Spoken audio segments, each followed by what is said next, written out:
भारत में असमानता अपने चरम पर है। ऐसा देखा गया है कि देश के सबसे गरीब, जिसकी आमदनी 1995 से लगातार बढ़ रही थी, वो पिछले 5 सालों में 53% घटी है। इसी दरमियान 20% सबसे अमीर घरों की आमदनी 39% बढ़ी है। मुंबई स्थित think tank people's research on Indian consumer economy के एक सर्वे में ये बात सामने आई है। मसलन 2015-16 में 20% सबसे गरीब घरों की सालाना आमदनी 1.37 लाख रुपए थी, जो गिरकर 2020-21 में 65,000 रुपए पर आ गया है। इसी दरमियान लोअर मिडिल इनकम ग्रुप वाले घरों की आमदनी 1.85 लाख रुपए से 1.25 लाख रुपए पर आ गई है, जो 5 साल में 32.4% की गिरावट है। इसी तरह मिडिल इनकम ग्रुप वाले घरों की आमदनी में भी करीब 9% की गिरावट आई है, जो 2015-16 में 2.25 लाख के मुकाबले महामारी के दौरान 2020-21 में 2.05 लाख पर आ गया है। ये बात छिपी नहीं है कि अमीरों की अमीरी देश में लगातार बढ़ रही है और गरीब के हालात गहराते जा रहे हैं।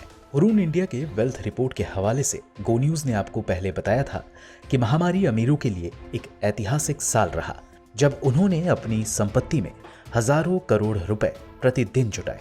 सिर्फ एक साल में अमीरों की संपत्ति में 51% का इजाफा हुआ। प्राइस की ICE सर्वे 2021 के मुताबिक अमीर घरों की आमदनी 5 साल में 39% बढ़ी है। मसलन 20% सबसे अमीर घरों की आमदनी 2015-16 के दौरान 5.26 लाख रुपए रही थी, जो 2020-21 में बढ़कर 7.31 लाख रुपए हो गया है। इनके अलावा अपर मिडिल इनकम ग्रुप वाले घरों की आमदनी भी 7% बढ़ी है।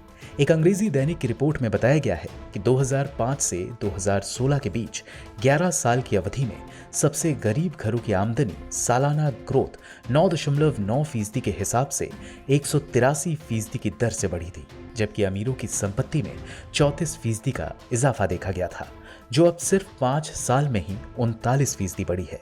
1995 में कुल हाउस होल्ड इनकम में 20% सबसे अमीर घरों का शेयर 50.2% था, जो 2021 में बढ़कर 56.3% हो गया है। दूसरी तरफ 20% सबसे गरीब घरों का शेयर 5.9% से 3.3% पर आ गया है। रिपोर्ट में बताया गया है कि 2016 में 20% सबसे गरीब घरों में 90% ग्रामीण इलाकों में रह रहे थे, जो संख्या 70% पर आ गया है। वहीं शहरी गरीबी 10% से 30% पर पहुंच गई है। इससे जाहिर है कि देश में शहरीकरण तो बढ़ रहा है, लेकिन शहरों में गरीबी भी तेज रफ्तार से बढ़ रही है। ब्यूरो रिपोर्ट, गो न्यूज।